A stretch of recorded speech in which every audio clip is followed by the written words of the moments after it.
Bueno, buenas tardes. Vamos a dar inicio. El día de hoy tenemos el gusto de compartirles la ponencia titulada Trauma ocular, causticaciones y quemaduras oculares, la cual va a estar a cargo del doctor Diego Fernando Mojica. El doctor es médico de la Universidad de Santander UDES, especialista en oftalmología de la Universidad de los Andes, Overship de Retina y UVA de la Fundación Zambrano de Buenos Aires, Fellowship de Retina Quirúrgica del Centro Oftalmológico de Valencia, CEOVAL. Y el doctor va a estar acompañado también de Ariana Chacón, la cual es estudiante de medicina de 9º semestre de la Universidad de Pamplona. Listo. Para explicarles un poco cómo se va a desarrollar nuestra charla del día de hoy, quiero comentarles que el doctor va a dar su ponencia, la cual va a durar 50 minutos. En el transcurso de esta, ustedes van a poder hacer sus preguntas en nuestro chat de YouTube y al final va a haber un espacio para resolver estas preguntas. Yo les voy a estar leyendo y el doctor procederá a responderlas.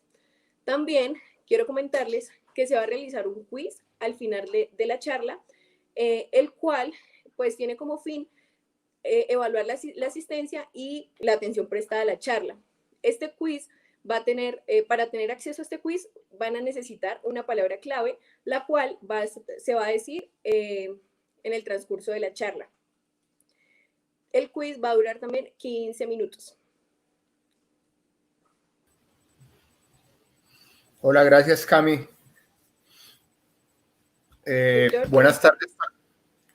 Buenas tardes para todos. Muchísimas gracias por la invitación a todo el comité organizador del Centro de Estudios de la Universidad de Pamplona, a todos los estudiantes de la Universidad de Santander, internos, médicos generales que nos acompañan a esta hora.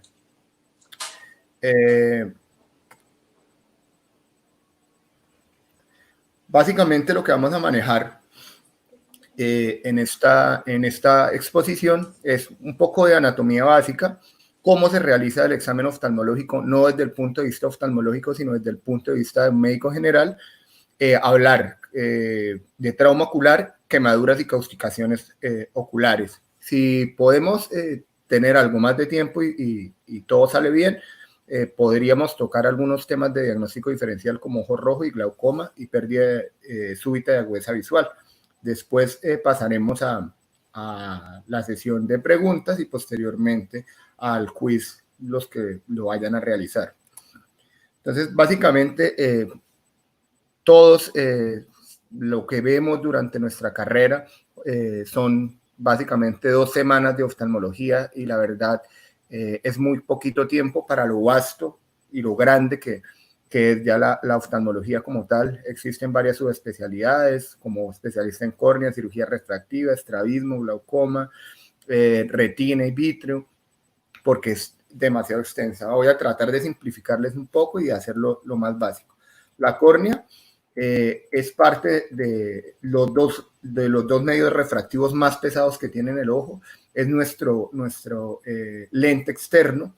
Es un órgano que más o menos mide entre 520 a 550 micros en el centro y cuando vamos hacia los limbos se va a engrosar un poco más, siendo más o menos 750 micros el promedio. La córnea tiene 6 capas, el epitelio, que es la capa más superficial, la más frágil, y una capa que tiene alta replicación mitótica, que se puede esfacelar con facilidad, descansa sobre una membrana de Bowman, y a continuación viene la capa más grande, que es el estroma, que representa entre el 90 y 95%.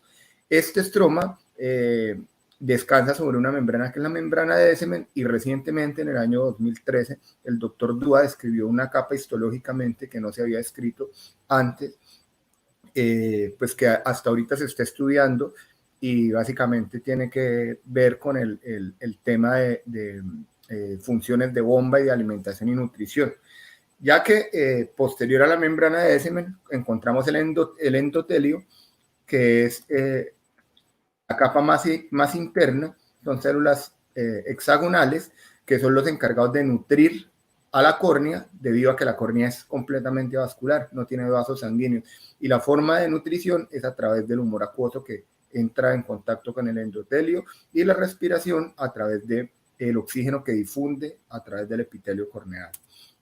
El cristalino, nuestro lente más interno, ¿sí? Es el otro medio refractivo pesado. La pared ocular también está formada por la esclera, que es una capa rígida, que es la capa blanquecina. Está recubierta por una membrana, que es una membrana altamente vascularizada, que es la conjuntiva, y ya interiormente vamos a encontrar el tejido uveal, que está compuesto por el iris y por la coroides, que es esta imagen que vemos acá. La coroides es la capa que le va a dar nutrición a la retina, y encontramos el cuerpo ciliar, que es donde se producen los cuerpos ciliares, que es donde se produce el humor acuoso, y el iris, que pues es como nuestro diafragma ocular. Tenemos tres cámaras en el ojo: la cámara anterior, la cámara posterior y la cámara vítrea. La cámara anterior está delimitada por la cara más interna de la córnea y la cara anterior del iris, y la cámara posterior por la cara interna, la cara interna del iris y la cámara anterior del cristalino, y la cámara posterior por la cápsula posterior del cristalino y la hialoides anterior, que es la capa más anterior del vítreo. La retina es un derivado del neuroectodermo, es una extensión del sistema nervioso central. Tiene 10 capas, pero en términos generales quiero que se lleven que solamente hay 2 funcionales. Uno es el epitelio pigmentario de la retina, y las otras 9 capas constituyen la retina neurosensorial. ¿Por qué me interesa que se aprendan esto? Porque es acá en esta interfase donde se lleva a cabo todo el intercambio y toda la nutrición retinal, debido a que los segmentos externos de los fotorreceptores, que son los conos y los bastones, son las células que tienen la demanda metabólica más alta de todo el organismo, o sea, las que más consumen energía, las que más consumen oxígeno, pero son insuficientes como por sí solas para realizar estas funciones. Estas funciones las tiene que realizar el epitelio pigmentario de la retina, que es una monocapa, que entre sus enlaces celulares encontramos uno de los enlaces más estrechos que hay en la histología, como son las zónulas occludens, zónulas adherens y hemidesmosomas. Por eso es prácticamente imposible que una célula del epitelio pigmentario se rompa, y si se rompe, pues ya va a haber un daño estructural de ahí en adelante hacia la retina neurosensorial. Esta es una tomografía de coherencia óptica macular. Ahí están las 10 capas, si lo encuentran, si algún familiar se lo piden en algún momento, nos muestra las 10 capas en detalle. Es un examen que nos permite ver casi un corte histológico en vivo de un tejido, cosa que es de mucha ayuda para nosotros, ya que no tenemos otro estudio similar en medicina. Ahora sí le voy a dar paso a una de las estudiantes que brilló por su talento académico y explicó también la vía óptica y el campo visual, que pues le voy a dar la oportunidad hoy para que se las explique a ustedes, porque la verdad me llamó mucho la atención cómo lo hizo. Entonces, Ariana. Muy buenas tardes a todos.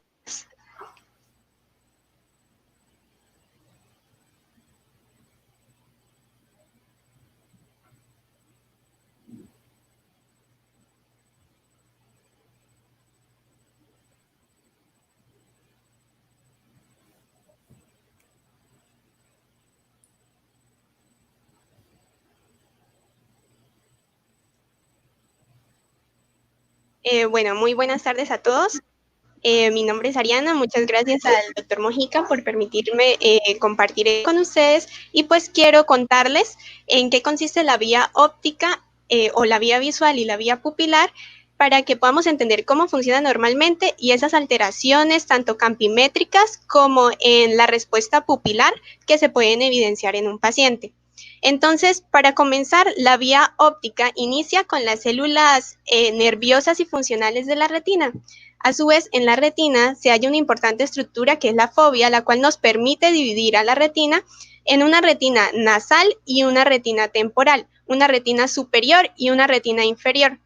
Pero esta retina guarda una relación inversa con los campos visuales, de manera que el campo visual nasal va a reflejar lo que se ha proyectado sobre la retina temporal y el campo visual temporal va a reflejar lo que se ha proyectado sobre la retina nasal. Estas células nerviosas de la retina se van a continuar como nervio óptico y posteriormente en esta estructura que es el quiasma óptico, las fibras de la retina nasal van a sufrir una decusación inmediatamente por encima de la silla turca. A partir de este momento se van a continuar las fibras ipsilaterales temporales de la retina y se van a acompañar de las fibras contralaterales nasales de la retina. A esta estructura se le denomina el tracto óptico. Posteriormente hará una sinapsis con el ganglio geniculado del tálamo y a partir de allí van a emerger unas fibras que son conocidas como las radiaciones ópticas o radiaciones geniculocalcarinas porque van desde el ganglio geniculado lateral hasta la cisura calcarina en el lóbulo occipital. A su vez, estas radiaciones sufren una subdivisión en unas superiores y unas inferiores. Las superiores van a dirigirse en las profundidades del lóbulo parietal, mientras que las inferiores van a dirigirse por las profundidades del lóbulo temporal. Estas radiaciones inferiores llevan la información de la retina inferior y las superiores de la retina superior respectivamente. De manera general, el campo visual izquierdo va a estar comandado tanto por el tracto óptico derecho, las radiaciones derechas y la corteza visual derecha, mientras que el campo visual izquierdo estará comandado por las radiaciones izquierdas, el tracto óptico izquierdo, hasta llegar posteriormente a la corteza visual izquierda. Entonces, como vemos, también posee una relación, pero inversa. En cuanto a las alteraciones que podemos encontrar en esta vía óptica, las podemos clasificar en prequiasmáticas antes del quiasma óptico, quiasmáticas propiamente en el quiasma óptico y las posquiasmáticas o retroquiasmáticas. Si observamos acá este punto, tendríamos una lesión prequiasmática. ¿Y cómo se va a manifestar en la campimetría? Como una afectación del campo visual ipsilateral. Entonces vemos que una lesión acá que sea propiamente del nervio óptico se va a manifestar o como una amaurosis completa ipsilateral, es decir, del mismo lado de la lesión, o como un escotoma inferior o superior o un escotoma central, pero lo más importante es que va a ser ipsilateral.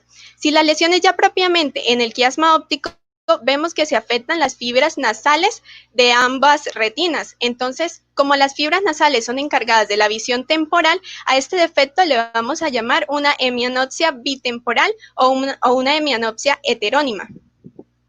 Si ya la lesión es posquiasmática o retroquiasmática, vemos que la afectación en este punto va a ser en el tracto óptico, donde las fibras comprometidas van a ser las fibras temporales ipsilaterales y las fibras nasales contralaterales. El defecto visual que vamos a evidenciar en la campimetría va a ser una hemianopsia homónima izquierda. Entonces, ¿por qué? Porque la fibra temporal ipsilateral van a ser encargadas de la visión nasal, es decir, de la visión del lado izquierdo, como vemos esta lesión es del lado derecho, y la fibra nasal contralateral va a ser encargada de la visión temporal del lado izquierdo. Entonces vemos como la hemianopsia se denomina en este caso hemianopsia homónima izquierda contralateral al lado de la lesión. Si ya la lesión es más allá del ganglio geniculado lateral del tálamo, entonces afectaría las radiaciones geniculocalcarinas o radiaciones ópticas. Si se afectan las superiores, entonces el campo visual afectado va a ser el inferior. Y si se afectan las inferiores, el campo visual afectado va a ser el superior. Pero con esta subdivisión lo vamos a denominar es una cuadrantanopsia. Entonces, en caso de que la lesión sea de las radiaciones derechas, sería una hemianopsia homónima izquierda. Si además son de las radiaciones inferiores, sería una cuadrantanopsia homónima izquierda superior. Y si ya la lesión es a nivel del lóbulo occipital, donde ya convergen ambas radiaciones geniculocalcarinas, la lesión se va a manifestar también como una hemianopsia contralateral al lado de la lesión, pero con una diferencia, y es que va a haber un respeto macular, es decir, se va a conservar la visión central. ¿Esto por qué? porque las fibras de la visión central o de la mácula, que es la encargada de la visión central, van a tener una influencia bioccipital. Entonces, una lesión de un lado va a ser compensada por el siguiente hemisferio. En cuanto a la vía pupilar, es importante que esta se lleve a cabo gracias a que no todas las fibras que pasaban a hacer una sinapsis en el ganglio geniculado lateral pues siguen este recorrido, sino que hay algunas que se desvían hacia el área pretectal del mesencéfalo, haciendo una sinapsis con el núcleo accesorio de Edinger-Westphal, que posteriormente enviará unas fibras preganglionares a partir de la cara ventral del mesencéfalo y a partir que irán por el tercer par craneal. Estas fibras preganglionares se dirigirán al ganglio ciliar. Posteriormente, él dará origen a unas fibras postganglionares parasimpáticas que son las encargadas de inervar tanto al músculo ciliar como al músculo constrictor de la pupila, dando origen al reflejo fotomotor. Entonces, este es el arco reflejo que evaluamos al colocar la luz en la pupila del paciente. Pero algo súper importante es que cuando se aplica un estímulo en ese ojo o en uno de los campos visuales, la señal va a activar ambos núcleos accesorios de Edinger-Westphal, y este fenómeno es el que me va a dar origen al reflejo consensual. Entonces, un estímulo que se ha aplicado en uno de los campos visuales viajará por este arco reflejo para estimular ambos núcleos de Edinger-Westphal, provocando un reflejo pupilar en el ojo que se ha aplicado el estímulo luminoso, y también una respuesta en el ojo contralateral. Y pues con esto espero que les haya quedado muy claro lo que es la vía óptica y la vía pupilar. Ahora continuamos con la charla del doctor Fernando Mojica.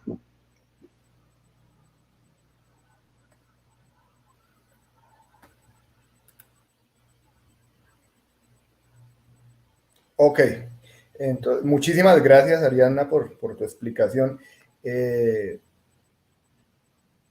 Un segundo. Ok, entonces, ¿qué es importante evaluar como médicos generales o como médicos de urgencias? El examen oftalmológico que ustedes pueden hacer como médicos generales está a la mano, es muy sencillo. Tienen que tener una cartilla de Snell para evaluar la agudeza visual, ¿sí? La cartilla de Snell tiene que estar a 6 metros de donde se encuentra el paciente que se está evaluando. Primero se evalúa el ojo derecho, después el ojo izquierdo. La cartilla de Snell viene expresada con unos fraccionarios en donde el numerador es la variante y el denominador es la constante. Entonces, una visión de 20-20 significa que el paciente está viendo a 20 pies lo que debería ver a 20 pies. Un paciente que está viendo 20-400 está viendo muy mal porque no está viendo a 400 pies lo que debería ver a 20. Perdón, al contrario, debería ver. Otra cosa que tenemos que tener clara es la inspección. La inspección es una inspección concéntrica donde evaluamos órbita, pestañas, cejas, si hay tosis palpebral, si hay malformaciones, si no hay uniformidad, si encontramos tumores, masas o alguna estructura anómala dentro del párpado. Continuamos con la conjuntiva, evaluamos la córnea y evaluamos la esclera. Es importante evaluar en conjuntiva los fondos de saco, tanto superiores como inferiores. El superior, como lo están viendo en la imagen, podemos doblar con un hisopo mirando al paciente hacia arriba, después le decimos que mire hacia abajo y le hacemos eversión del párpado. ¿Por qué? Porque ahí a veces se alojan cuerpos extraños que son difíciles de ver. Si no hacemos esta maniobra, se nos pueden pasar por alto. Lo mismo con el fondo de saco inferior. La córnea, ahorita ya les voy a decir cómo se va a evaluar adecuadamente. La conjuntiva tiene que ser rosada o transparente. En los casos donde hay trauma, en los casos donde hay infección, esta conjuntiva se pone congestiva y se pone eritematosa. También tenemos que evaluar las pupilas, los reflejos pupilares, como lo acabo de explicar Ariadna, ¿sí? El consensual y el fotomotor. Sí, el fotomotor es que tenemos una respuesta, una eferencia que es la contracción de la pupila en el momento que hacemos estímulo del ojo. Y el consensual es que el ojo contrario también hace una miosis al momento que estimulamos el ojo contralateral.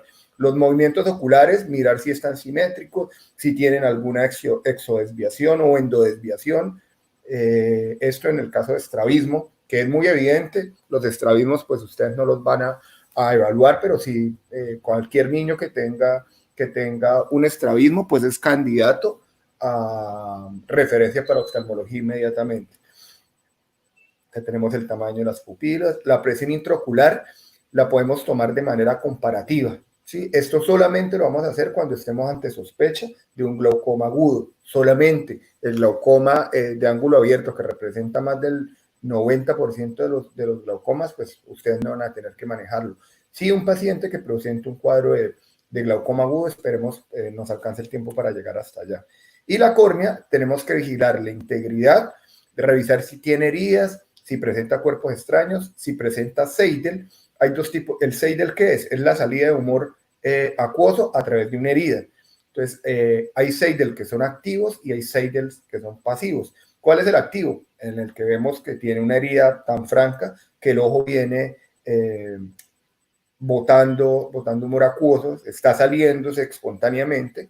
Y el pasivo es cuando la herida está sellada, ponemos anestesia y con un hisopo hacemos una pequeña compresión y al desplazarse pues la compuerta que se genera en esa solución de continuidad, vamos a producir la salida de humor acuoso. Eso pues es a manera de recorder y ustedes pues no van a llegar ni van a tener necesidad de hacer esta maniobra. Lo otro es revisar si hay colecciones en la cámara anterior. Cuando hay traumas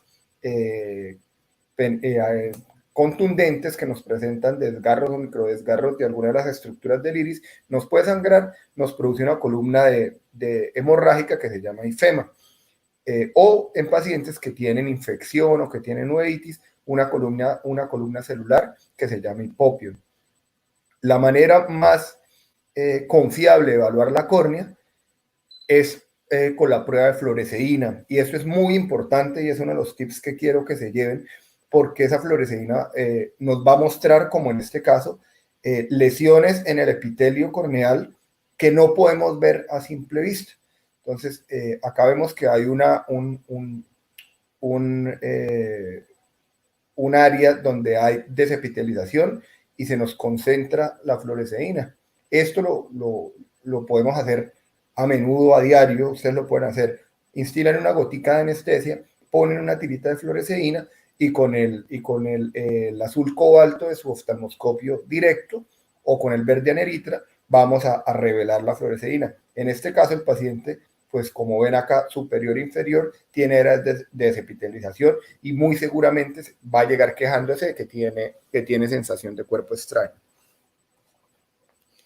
La conjuntiva, como les mencioné antes, pues el color, si tiene heridas, si tiene hiposfagma o hemorragia subconjuntival, que es una consulta muy frecuente, ¿sí?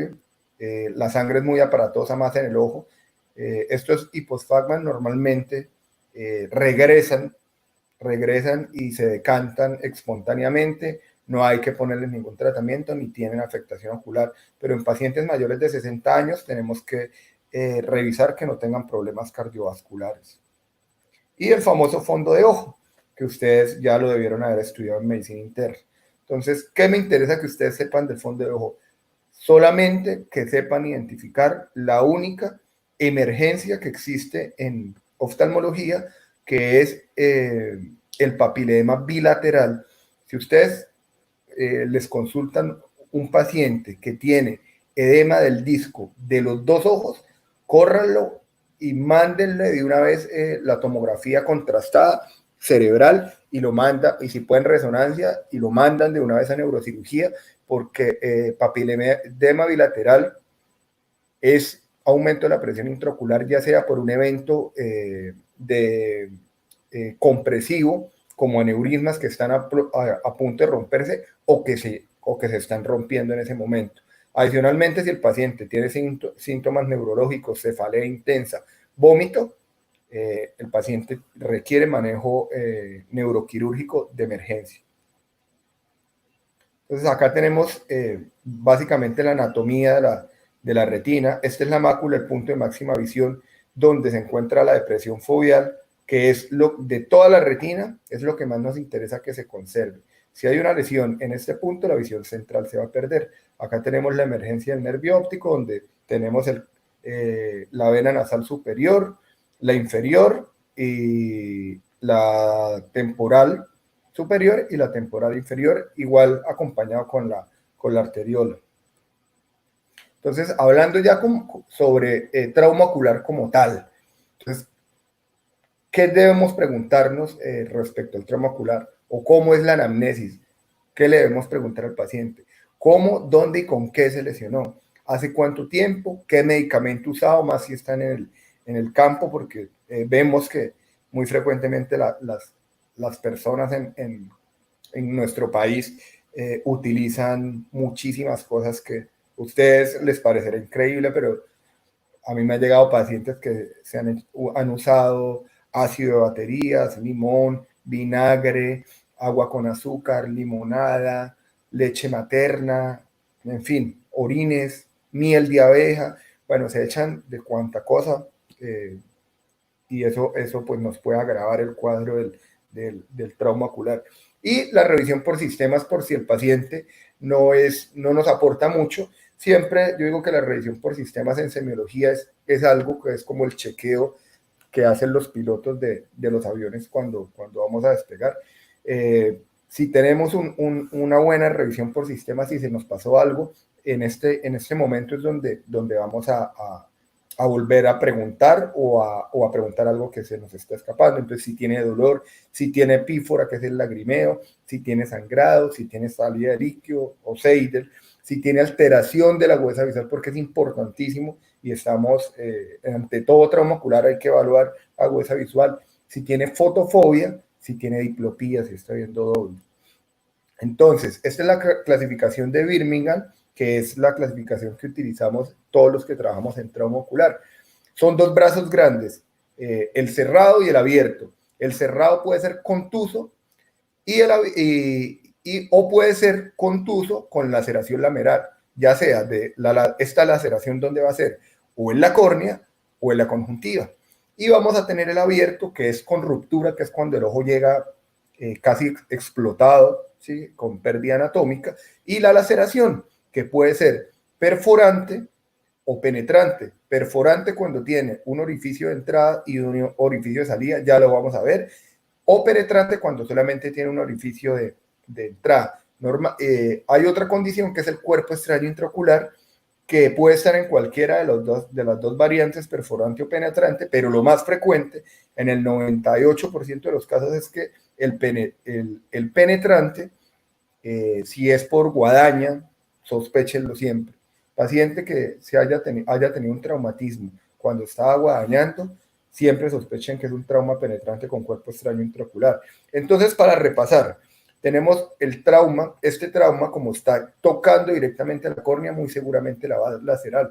Entonces, este trauma lo clasificaríamos como trauma cerrado lacerante, si tenemos compromiso del epitelio corneal. Si el párpado estaba cerrado, pues va a ser un trauma ocular cerrado o contuso sin laceración. Si tenemos una penetración, pero no tenemos, tenemos orificio de entrada y no tenemos orificio de salida, entonces tenemos un trauma ocular penetrante. Y ya cuando tenemos un orificio de entrada y un orificio de entrada y uno de salida, pues ya este va a ser el trauma perforante. Y acá tenemos el caso que les decía anteriormente, que es el caso de los pacientes con guadaña. Resulta que estos accidentes son muy aparatosos porque nos liberan normalmente cuerpos extraños de origen metálico que pueden transportar hifas, septadas, hongos, porque normalmente están en ambientes vegetales, lo cual puede generar una endoftalmitis. Y además de eso, si es contenido férrico, nos puede presentar una necrosis retinal por el efecto tóxico que producen los metales o metalosis, ¿sí? Acá, además, este paciente nos está produciendo una hemorragia intrarretiniana. Este paciente obviamente es quirúrgico, hay que vitrectomizarlo y hacerle extracción de cuerpo extraño intraocular lo más rápido posible. Respecto a las metalosis, la siderosis es la producida por el hierro y la calcosis es la producida por el cobre. Tratamiento del trauma ocular. Primero primero manejo del dolor, porque es lo que más se quejan, ponerle buena analgesia, clasificar el tipo de trauma, si es cerrado, si es abierto, si es cerrado y está complicado con linfema, ponerle anestésico tópico para poderlo evaluar bien, evaluar pupilas, porque cuando son traumas contundentes la pupila puede estar en midriasis media, antibiótico tópico en el caso de que sea trauma ocular abierto, y me voy a detener acá porque resulta que siempre esta es una pregunta que les hacen a ustedes en el momento que se vayan a presentar para una residencia, para cualquier residencia en Colombia. Esta pregunta es casi que obligada, que si en trauma ocular abierto se utiliza antibiótico tópico. Entonces la respuesta es que no. ¿Y por qué decían que no? Porque antes le tenían mucho miedo a la toxicidad que pudieran tener los vehículos en que iban estos antibióticos tópicos y produciendo toxicidad retinal. En este momento, yo prefiero correr ese riesgo, o la mayoría, por lo menos en la última reunión de la Asociación Panamericana de Oftalmología, que se tocó el tema de trauma ocular abierto, pues quedamos de acuerdo todos, que todos absolutamente estamos utilizando antibiótico tópico. ¿Por qué? Porque yo prefiero correr el riesgo de que haga una toxicidad que no siempre se hace por el vehículo donde va el antibiótico, a no cubrir el ojo con un antibiótico cuando la endoftalmitis sí nos puede producir una complicación muchísimo más severa y podemos hasta perder el globo ocular. Lo que sigue después de colocarle antibiótico tópico en el caso del abierto sería oclusión ocular y remitir al especialista. Entonces acá tenemos un algoritmo de manejo. Entonces llega el paciente con trauma ocular, le ponemos analgesia, lo examinamos, lo clasificamos, es cerrado, contuso, tiene ifema. Si tiene ifema, esto es una receta de cocina, tienen que ponerle midriático cada 12 horas, un hipotensor que no tenga inhibidores de prostaglandinas y un esteroide. Midriático cada 8 horas, hipotensor cada 12 horas, esteroide cada 4 horas. ¿Sí? También le pueden colocar, tienen que estar en posición semisentada para que el ifema vaya decantando. No tiene ifema, pues igual en todos los casos, pues hay que remitir al especialista. Si es cerrado, pero tiene laceración lamelar, ¿cómo lo diagnosticamos? Pues por la anamnesis que hemos hecho previamente y la laceración. Si tiene laceración lamelar, lo podemos corroborar con la tinción de fluoresceína y con la luz de azul cobalto verde anelita. Si está lacerado, si tenemos desepitelización, le tenemos que colocar antibiótico sin esteroides para que no nos disminuya la replicación de las células superficiales de la córnea, y parchado ocular y remitir al especialista. Si el trauma ocular es abierto, si es abierto y tienen cómo pedirles una imagen, se la piden de todos modos. Analgesia, antibiótico tomado, antibiótico tópico, oclusión y revisión. En cualquiera de estas formas, porque ustedes no lo van a manejar. Ahora, respecto a los diagnósticos, ¿cuáles son los exámenes? El gold estándar, cuando hay trauma ocular abierto con sospecha de cuerpo extraño intraocular de origen metálico, es el TAC de órbitas, cortes axiales y coronales. Si no tienen, pueden pedir una radiografía de Batters. Entonces, otra de las preguntas que les puede salir a ustedes en un examen de internado. Cuando tenemos trauma ocular abierto, uno de los exámenes que dicen que está contraindicado es la ecografía ocular, ¿sí? pues si no tenemos más y tenemos la sospecha, hay que hacerla. ¿Sí? Hay que hacerla. ¿Por qué dice que no se debe hacer? Al igual que no tomar la presión intraocular, porque la presión nos puede generar alteraciones de todo el mecanismo de compensaciones de presiones entre vitrio y retina y nos puede causar un desprendimiento de retina. Entonces, cuando hay lesión del globo ocular abierto, evitar realizar la presión sobre el ojo. Y este es el OTS. Esto es un score que nos permite, con una probabilidad del 77%, que es bastante alta, decirle al paciente con cuánta visión va a quedar después de que ha tenido un trauma. Por ejemplo, un paciente que le pegaron un balonazo de fútbol y nos llega con una visión de 20-30 y no tiene ninguno de estos síntomas signos o síntomas de complicaciones como estallido, endoftalmitis, si es perforante, si tiene desprendimiento de retina o defecto pupilar aferente. Entonces, si tiene un puntaje de 100, lo ubicamos acá. Entonces, la probabilidad de que el paciente tenga una visión de mayor de 20 a 40 es del 94%. Por 0.77 nos va a dar la probabilidad de que el paciente obviamente no le va a pasar nada. Ahora, un paciente que viene sin percepción de luz, no percepción de luz, con el ojo estallado, hay que restarle 23 a esto, y fuera eso ya viene con endoftalmitis, o sea, hay que restarle 40, tenemos 20, el paciente prácticamente, ese ojito está condenado, ¿sí? Ese ojito tiene un 74% de probabilidades de no tener percepción de luz después del tratamiento. Ahora, continuando con las quemaduras y causticaciones en oftalmología. Las quemaduras químicas que comprometen directamente la córnea se considera la única y verdadera urgencia oftalmológica.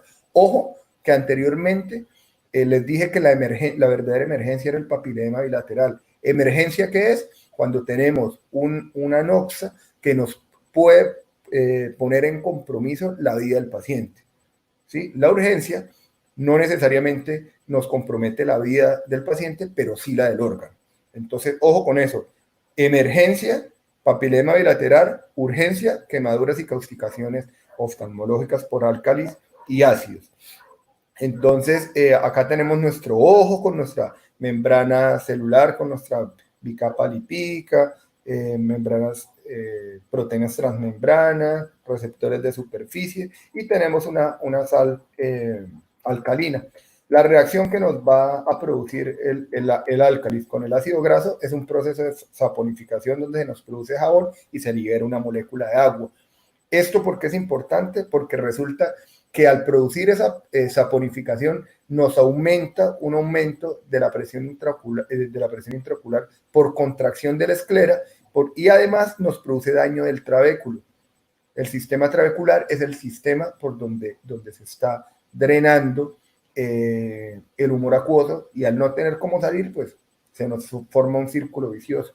Además de eso, el álcalis, por ese proceso de saponificación, penetra muchísimo más al ojo, a diferencia que el ácido. Entonces tienen que tener muchísima más cuidado con el tratamiento y con el manejo de los álcalis, porque el álcalis, incluso después de haber hecho lavado ocular, que es la única indicación de lavado ocular en oftalmología, va a seguir trabajando. Cuando la base alcalina tiene un pH superior a 11.5, el daño es casi irreversible. Entonces, acá tenemos la misma sal, llegando al estroma de colágeno, altera los glicosaminoglicanos, tiene actividad de 2 a 4 horas, activa enzimas lisosómicas, activa prostaglandinas y aumenta la presión intraocular por los dos mecanismos que le mencioné anteriormente, y el hecho de que tengamos lisosimas actuando dentro de nuestra malla trabecular y prostaglandinas también nos va a aumentar la presión intraocular. El ácido, a diferencia del ácido, lo que nos produce es una coagulación de proteínas del epitelio. Esto nos forma una barrera, entonces es mucho menos agresivo el ácido que el álcalis. Ahora, también depende del pH del ácido. Sustancias ácidas con pHs muy bajos y que tengan una gran cantidad de este líquido que caiga sobre el ojo y que se demoren en hacer lavado ocular, pues todo eso juega en contra de nuestro ojito. Entonces, acá tenemos la clasificación de Hughes, que es la clasificación por la cual tenemos 4 grados, en donde los 2 primeros grados, evaluando la lesión corneal y si hay isquemia o no en la conjuntiva y el limbo, los 2 primeros pronósticos son buenos, y ya los 2 últimos pues sí son pronósticos reservados. Entonces acá tenemos una desepitelización corneal que le estamos evaluando con nuestras tiras de fluoresceína con un poquito de isquemia limbar. Acá nuestra alteración de la córnea es muchísimo mayor y ya tenemos una isquemia limbal más marcada. Este ya es un grado 3, casi que va para 4. Tenemos hasta neovascularización de la córnea, y esto sí ya es, este ojo prácticamente está perdido. Como ven, ya el iris está completamente degradado, tenemos catarata en proceso de licuefacción, catarata química, tenemos toda esta área que está isquémica, todo este limbo está isquémico, ya la córnea, como si podrán ver, acaso donde les estoy señalando, ya esa córnea se está degradando, entonces este ojo prácticamente está perdido. Vamos a continuar. Entonces, acá tenemos un paciente con un cuerpo extraño en córnea. Yo les recomiendo que no, en la medida que sea posible, que no saquen los cuerpos extraños. ¿Por qué? Porque para sacar este cuerpo extraño es necesario tener una lámpara de hendidura. Hay personas que utilizan, o la literatura a veces describen los hisopos, el lavado ocular, utilización de sedas finas como 9 ceros u 8 ceros, que la verdad no contamos de rutina en los servicios de urgencia, o cabellos de largos. Entonces, ¿por qué no les recomiendo? Porque estos cuerpos extraños, cuando son principalmente causados por pacientes que están esmerilando, normalmente lo que le sacan es la parte más externa, pero ellos hacen un anillo oxidativo que ustedes no van a poderlo sacar. Hay que entrar dentro de ese cuerpo extraño, por lo menos hasta el ecuador, para poder hacer efecto de palanca, y no hay manera que uno haga eso sin un sistema de amplificación de imágenes, sin un microscopio o una lámpara de hendidura. Entonces, si finalmente le van a dejar el halo de óxido, pues no le están solucionando nada al paciente, y si el paciente se va para zona rural, no se cuida adecuadamente de eso, hemos tenido casos donde pacientes, por cosas tan sencillas, terminan eviscerados. Este es el famoso ifema, ¿sí? Este es un trauma ocular contuso complicado con ifema. Entonces, lo que les dije anteriormente, paciente hay que ponerlo en reposo, a dormir a 45 grados para que comience el proceso de cantación. Utilizar esteroide, una gota de prednisolona cada 4 horas, un midriático, fotorretin o midriasil, una gota cada 8 horas, un hipotensor que no tenga inhibidor de prostaglandinas, que puede ser un beta bloqueador como timolol, combinado con una dorzolamida. Este es el ifema. Este es el ifema. Acá tenemos una columna celular. Acá hay un desprendimiento del iris, una catarata traumática. Todos estos son casos de pacientes con traumas oculares. Entonces, este trauma, por ejemplo, es un trauma ocular penetrante, complicado, con herniación y con ruptura del iris. Entonces, acá se nos está saliendo. ¿Qué debemos hacer? Colocarle antibiótico, ponerle analgésico, ocluirlo y enviarlo al especialista. En este paciente, pues lo mismo, ya él viene ocluido, ponerle antibiótico oral y tratar de no tocarlo y remitirlo lo más rápido posible. Este paciente, pues si tienen las dudas de que tiene compromiso del sistema nervioso central, pues hay que hacerle un examen radiológico si cuentan con el equipo. Si no, analgesia, antibiótico y remisión. Entonces, respecto a los exámenes que vamos a pedir, como les mencioné anteriormente, el gold estándar es la tomografía, ¿sí? No se les ocurra, si tienen sospecha de cuerpo extraño intraocular, pedir una resonancia magnética, porque ustedes mismos le hacen la vitrectomía y la extracción del cuerpo extraño de origen metálico. Acá tenemos la ecografía que estamos, de lo que hablamos anteriormente. Si no tenemos otro medio, pues hay que hacerla. Acá evidentemente esta es una ecografía modo AB, ¿sí? Donde en modo A sí vemos imagen ecogénica, ¿sí? Que se corresponde con la espiga en modo B. El paciente tiene un cuerpo extraño intraocular. Entonces, tratamiento de las causticaciones y las quemaduras por álcalis. Instilación de anestésico tópico para que puedan trabajar. Tienen que cargar siempre anestésico tópico, lidocaína. Si no tienen anestésico tópico, lidocaína al 2% o al 1% con o sin, o lo que tengan, pero lo ideal es que le bloqueen el dolor porque esto duele muchísimo. Lavado ocular con agua destilada por 30 minutos.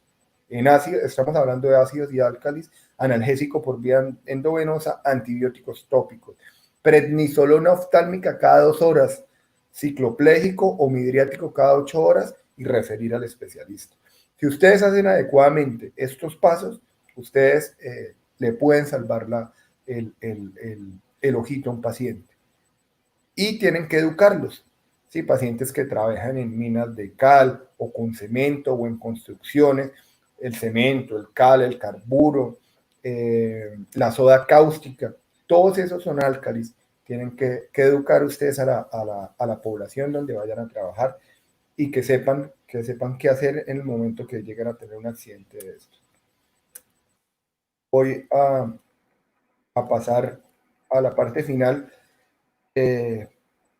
por el tiempo.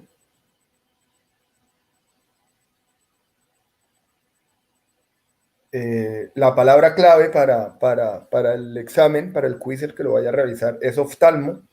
La palabra clave es oftalmo.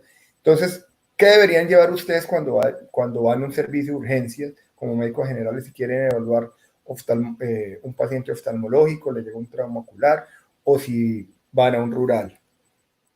Primero el oftalmoscopio, antibiótico, tópico, anestesia, tiritas de fluoresceína para medir el epitelio corneal, un ungüento oftálmico, hipotensor, midriático y nuestra cartilla de Snell. Ustedes con estas sencillas cositas ya tienen cómo hacer una evaluación adecuada y un abordaje adecuado de pacientes con urgencias oftalmológicas. Si tenemos tiempo, me confirmas.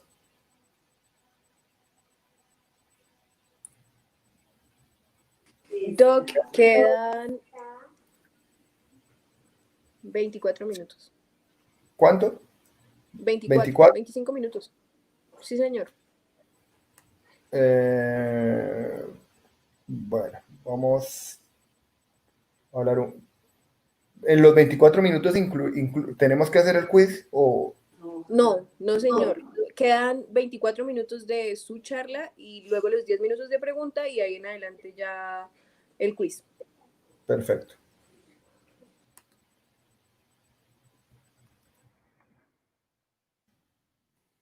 Bueno, entonces otra de las causas muy frecuentes de consulta a los servicios de urgencias es el ojo rojo. Entonces, hay una charla que yo daba que es que no todo el ojo rojo es conjuntivitis ni glaucoma. Entonces, lo primero que tenemos que hacer es distinguir cuáles son las 4 clases de ojo rojo que se nos pueden presentar. Si el ojo está rojo en la periferia solamente, si el ojo está rojo pero solamente periquerático, o sea, alrededor de la córnea, si tiene hemorragia subconjuntival o si tiene un ojo rojo localizado como el caso de los pterigios. ¿Sí? Normalmente, lo más frecuente que le llega a una urgencia es el ojo rojo periférico y el ojo rojo periquerático. Entonces, diagnóstico diferenciales del ojo rojo. Podemos tener la conjuntivitis, la queratitis, la uveitis y el glaucoma. La hiperemia en conjuntivitis, bueno, esto se los voy a pasar a ustedes para que lo repasen, diagnóstico diferencial, en donde vamos a ver las características del glaucoma, que me interesa que sí lo diagnostiquen bien.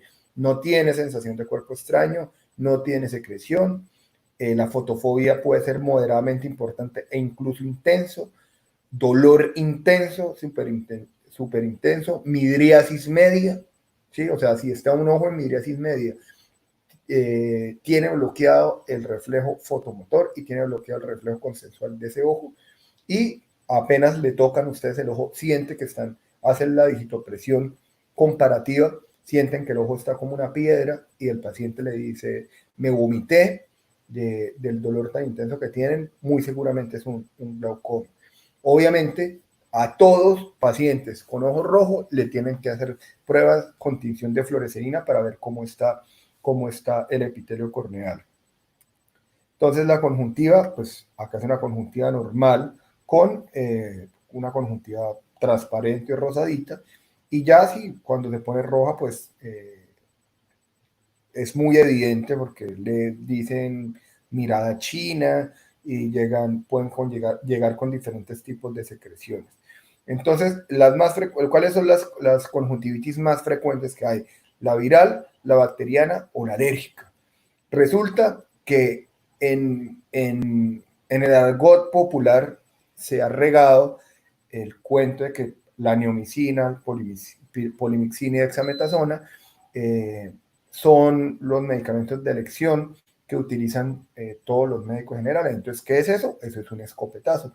Son 2 antibióticos con un esteroide que, si el paciente efectivamente tiene cualquiera de estas 3 entidades, pues le va a servir, porque el esteroide ayuda a desinflamar toda la conjuntiva, disminuye la sensación de inflamación, mejora la sintomatología, y pues si es bacteriana, pues le sirve el antibiótico, pero si es viral o es alérgica, pues no le va a causar ningún daño. El problema es que estamos haciendo mal uso del antibiótico, y ustedes saben muchísimo más de lo que yo sé de resistencia a antibióticos, porque ya recientemente han pasado por infectología y medicina interna.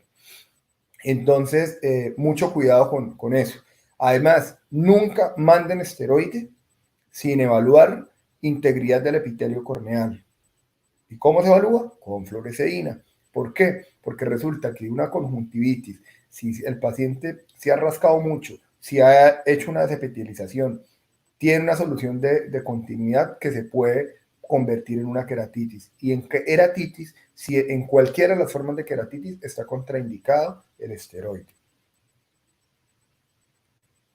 Entonces acá tenemos las famosas queratitis.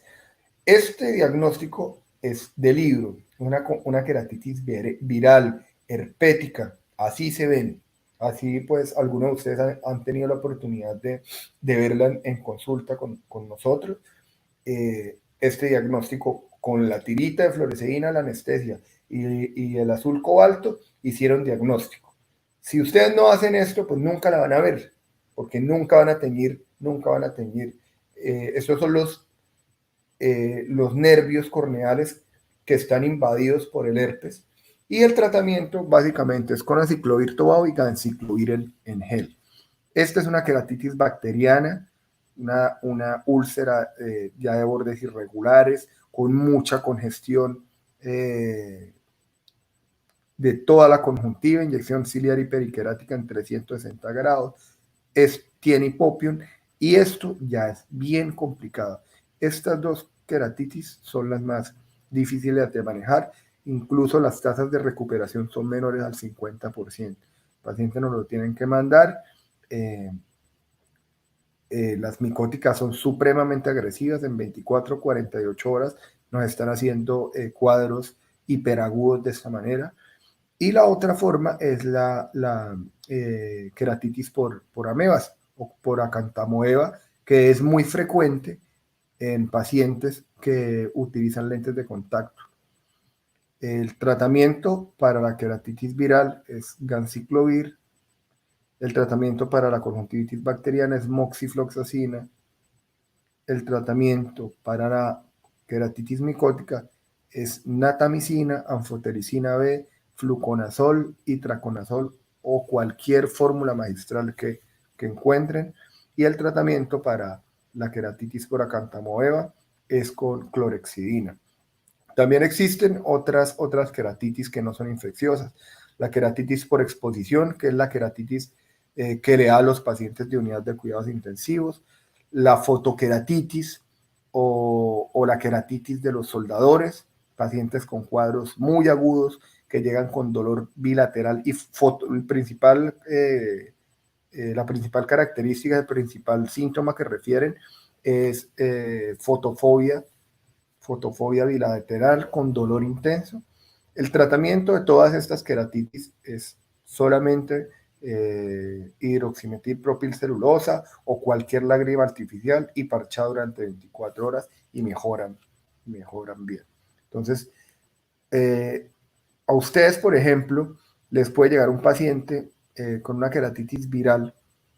Sí, y esto lo están viendo porque tenemos un medio de contraste, pero si no tuviéramos el medio de contraste, no lo pueden distinguir. De hecho, me acuerdo un paciente que nos llegó, que venía de la clínica San José y fue como 3, 4 veces y que es una conjuntivitis, que es una conjuntivitis, y le mandaba lo mismo, hasta que por fin lo vio una doctora que tenía un poco de conocimiento de oftalmología y lo mandó, le dijo, no, eso no es una conjuntivitis, eso es una queratitis. Efectivamente el paciente llegó, le hicimos el examen oftalmológico y tenía una queratitis herpética. La uveitis es muy parecida a la conjuntivitis, tiene dolor, tiene fotofobia y tiene inyección ciliar y periquerática. Puede tener alteración de la forma de la pupila, o sea, puede tener discoria porque se forman sinequias anteriores o posteriores, y la uveitis puede ser, normalmente está asociada a enfermedades autoinmunes, principalmente en las mujeres, y también hay unas formas infecciosas. Respecto al glaucoma, me interesa solamente que sepan cuál es el glaucoma, que sepan manejar el glaucoma agudo. Como les dije anteriormente, el glaucoma primario o de ángulo abierto representa más del 90% de los glaucomas, pero ese no es el que les va a llegar a ustedes urgencias. A ustedes el que les llega es el agudo. ¿Y cuál es la diferencia? En que la cámara anterior de los glaucomas de los pacientes que hacen glaucoma agudo son cámaras estrechas. ¿Sí? Como verán acá hay una diferencia, acá hay menos grados que el ángulo de este paciente de ángulo abierto. Esto se nos puede bloquear, nos genera un bloqueo de la pupila, por eso es que el paciente hace midriasis. Al haber un bloqueo de la pupila, hay un bloqueo en el sistema de drenaje del humor acuoso y eso genera un dolor muy intenso. Entonces, repetimos nuevamente, síntomas del glaucoma agudo: dolor ocular, visión borrosa, es unilateral, puede presentar halos de colores, cefalea frontal o retroocular, náuseas, vómitos. Los signos clínicos son inyección conjuntival, midriasis media, como le dije, reactiva, es decir, no tiene ni reflejo fotomotor ni consensual, edema corneal y pío muy elevada. ¿Cómo hacen ustedes para medir la presión intraocular? Con la tonometría por confrontación. Entonces, acá está el tratamiento del libro, ¿sí? De la receta de cocina para el manejo del glaucoma agudo. Entonces, primero el manejo del dolor. Dipirona o tramadol, de acuerdo como está el paciente. Agentes hiperosmolares. Manitol endovenoso, 200 cc en 1 hora, endovenoso, y con los otros 300 restantes para 24 horas. Si no tienen manitol, acetazolamida, 50 miligramos vía oral, 500 miligramos vía oral, o dinitrato isosorbide, ¿sí? Teniendo en cuenta que cuidado con los pacientes con coronariopatías o con problemas cardíacos. Hipotensores oftálmicos, ¿cuál? El que quiera. Timolol puro, timolol con dorzolamida, timolol con brinzolamida, timolol con dorzolamida y brinzolamida, con el que quiera, con todos, con cualquier hipotensor oftálmico que consigan, menos que tenga prostaglandinas. ¿Y por qué que no tenga prostaglandinas en ninguna de las urgencias? Porque las prostaglandinas pueden inducir inflamación y tanto el glaucoma agudo como las causticaciones por álcalis o por ácidos nos están presentando entidades de inflamación sostenida y no queremos darle más inflamación al ojo. Pilocarpina para intentar cerrar la pupila, esteroides, como les dije anteriormente, prednisolona, una gota cada 4 horas, o loteprednol o fluorometalona, lo que tengan, pero principalmente un esteroide fuerte para el tratamiento de glaucoma, remitir al oftalmólogo en posición supina para ver si se puede bloquear un poquito la cámara anterior, y el tratamiento ideal es la iridotomía Jack Laser. En cuanto a pérdidas súbitas de la agudeza visual, podemos tener la pérdida de disminución súbita unilateral. Sí, cuando son unilaterales puede ser una obstrucción de vena central de la retina o arteria, hemorragia del vítreo, desprendimiento de retina, neuritis óptica o ambliopía tóxica. Oftalmitis de origen embólico, trombosis de la arteria carótida interna, que nos hacen una obstrucción de arteria central de la retina o derrama, traumatismos cráneoencefálicos, amuresis urémica en pacientes con problemas renales, pérdida o disminución súbita bilateral, neuritis óptica, amaurosis urémica, trauma cráneoencefálico, la histeria, pues, es estado de síndromes conversivos y estados migrañosos. Nos pueden producir amaurosis fugas. Pérdida cuando son graduales, alteraciones en la refracción del paciente, catarata, queratoconos, subluxación de cristalinos en pacientes con síndrome de Marfan, diabetes por retinopatía diabética o edema macular, lesiones corneales como las que acabamos de ver, queratitis, lesiones del tracto uveal como la uveitis, glaucoma, lesiones del humor vítreo como hialosis asteroidea o sínquisis centellante, lesiones retinianas como degeneración macular relacionada con la edad, lesiones del nervio óptico, pérdida visual transitoria, la xeroftalmia, la hiperglucemia. La hiperglicemia hace que el paciente pierda visión transitoriamente, presbicia y amaurosis fugas. Entonces, esto es más o menos en resumen lo más frecuente que puede llegarles a ustedes en los servicios de urgencia. Importantísimo que sepan diagnosticar un glaucoma, que sepan diagnosticar un edema de papila, que sepan tratar el glaucoma, que sepan tratar las causticaciones y las quemaduras corneales.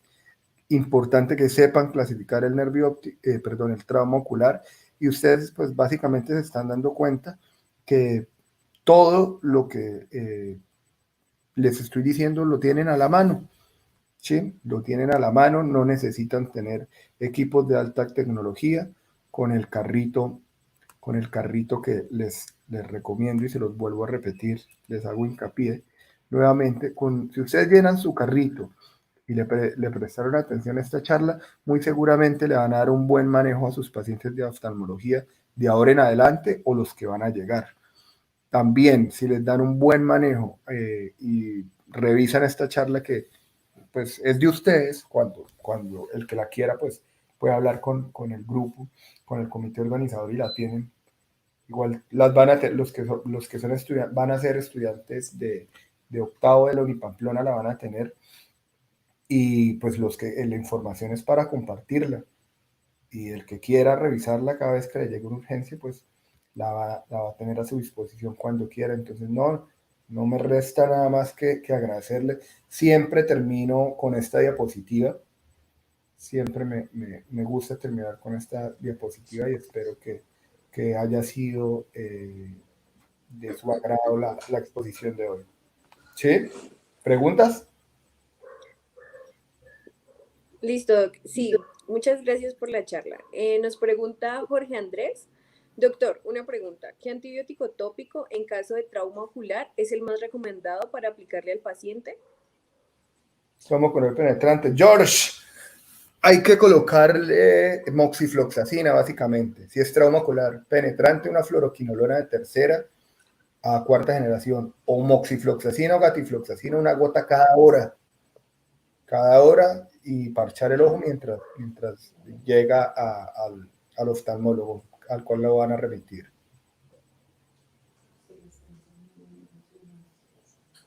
Listo, muchas gracias. Carl Torres nos pregunta, ¿la clasificación de Hughes se hace solo en base a lo visto en la tomografía? No, la clasificación de Hughes es basada en el área comprometida de la quemadura. Esto no se hace por tomografía, esto se hace evaluando, acá está la respuesta, ¿sí? Es evaluar primero la córnea y segundo el limbo y la conjuntiva. Entonces, si hay lesión epitelial o no, en todas hay normalmente, y si hay isquemia o no hay isquemia limbar, pero eso lo evaluamos, por lo menos este es un grado 1, acá tenemos desepitelización y un poquito isquemia acá, pero en la grado 4, como acá están viendo,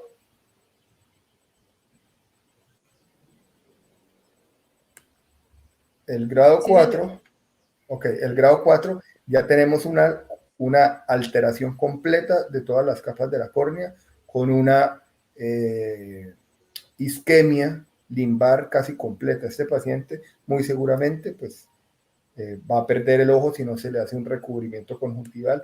Incluso el recubrimiento conjuntival no le garantiza que se salve. Pero no, la clasificación de Hughes no se hace, no es un diagnóstico tomográfico porque acá no pedimos tomografía. Acá lo que hacemos es clasificación semiológica a través de biomicroscopía. ¿Y qué evaluamos? Evaluamos córnea y evaluamos limbo y conjuntiva.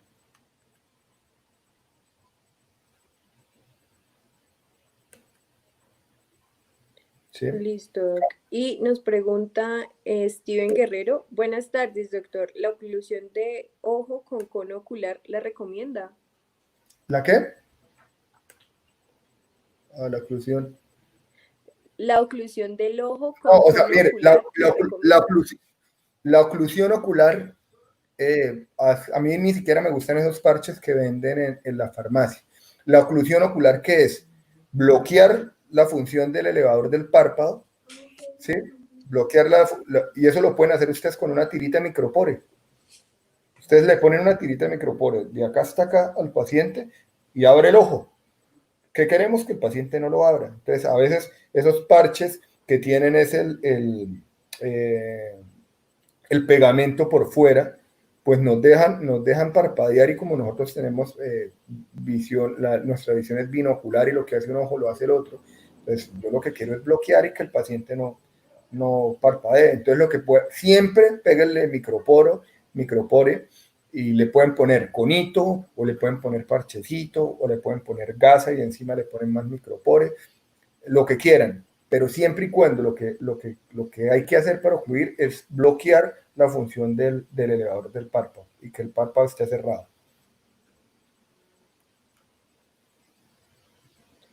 Ok, doctor. Nos pregunta Angie Muñoz Soto, ¿en qué caso sería necesario usar toxoide tetánico?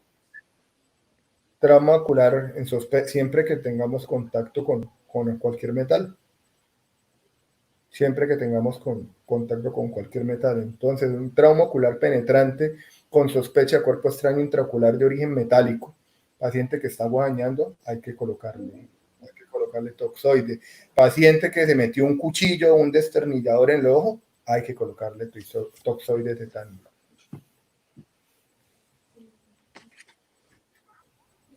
Ok. Luis Hernández nos pregunta, ¿cuáles son los antibióticos orales de primera elección? Ahí sí, no, el que quiera, o sea, el que tengan a la mano, ¿sí? El que tengan a la mano, porque pues normalmente ustedes van a tener que remitir. Entonces, si tienen una cefalosporina, le pueden poner una cefalosporina. Si tienen una ciprofloxacina, se la pueden poner. ¿Sí? La idea es que lo cubran principalmente en el trauma ocular abierto. Y como ustedes normalmente los van a mandar con una línea endovenosa, es mejor colocarle el tratamiento endovenoso porque es más rápido y pues más efectivo. Ok, gracias, doctor. Ya nos quedan las dos últimas preguntas. Francesca Ortegón Pino nos pregunta, ¿cómo se diferencian la escleritis y la escleritis en diagnóstico y tratamiento? La escleritis y la preescleritis se diferencian con una prueba que es una prueba del vasoconstrictor. Entonces, la escleritis, si uno le pone un vasoconstrictor, no va a desaparecer la hiperemia de la esclera.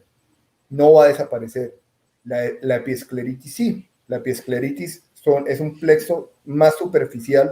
Entonces, al utilizar el vasoconstrictor, la parte donde está hiperémica va a desaparecer y la escleritis no. El tratamiento es con AINES, básicamente, ¿sí? AINES tópico, e incluso podemos utilizar esteroides, pero en estos pacientes siempre los tienen que remitir porque siempre o por lo menos en mujeres, nos enmascaran muchas enfermedades autoinmunes. Entonces, es ponerle esteroides, hay que ponerle AINES orales, le pueden dar ibuprofeno, naproxeno, ketorolac, meloxicam en gotas o cualquier AINES que tengan a la mano. Listo. Nos pregunta Silvia Natalia Sandoval, Doc, en primer nivel no se encuentran esas gotas de moxifloxacin. ¿Se podría otra como segunda opción? Sí, pero por eso les digo que llévenlas ustedes, o sea, tengan como un stock porque en algún momento las van a utilizar. Sí, si no tienen moxi, ciprofloxacina pura. Pero llévenlas, antes de ir a un servicio rural, háblense con los laboratorios o acérquense al servicio y más o menos yo les doy como un kit para que ustedes lleven para su lugar. Ahora no todo, ¿no? Porque si se acaban las muestras. Listo, Doc. Esa era la última pregunta. Entonces, para avisarle a nuestros compañeros que ya está en el chat disponible el link del quiz. Recuerden que tienen 15 minutos para realizarlo.